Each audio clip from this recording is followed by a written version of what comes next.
Қайырлы кеш, әріптестер.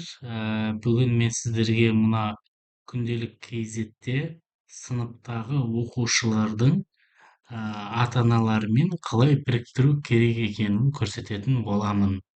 Алдымен осы менің мектебім батырмасын басып, одан кейін сыныптар бөліміне өтіп, сыныбымызды таңдап аламыз.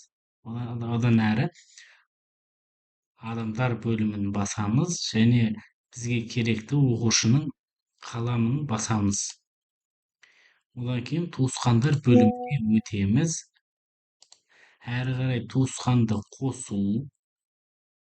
Бұл жерде жалғыз бір бала ғана оқитын болса, біріншісін таңдап кете береміз. Үйде жалғыз оқушы болатын болса, әлде басқа да ағасы, інісі оқитынын тексеріп көрейік. Ол үшін екінші батырманы басамыз және әрі қарай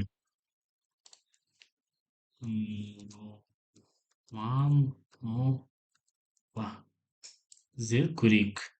Өкінішке орай шықпады. Және ата-аналардан іздеп көрейік.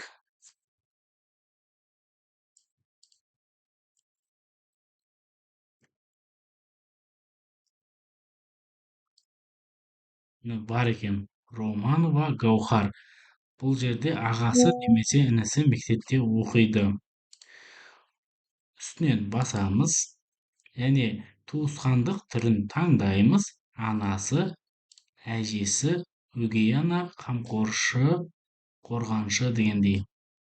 Одан кейін байланыстыру батырмасын басамыз. Бар болғаны осы. Міне ата-ана мен бала байланысты. Және де басқа да сұрақтарыңыз болып жатса, төменде комментарийға жаза кетіңіздер. Мен оқып жауап беретін боламын. Және каналға лайк басып тіркелуді ұмытпаңыздар.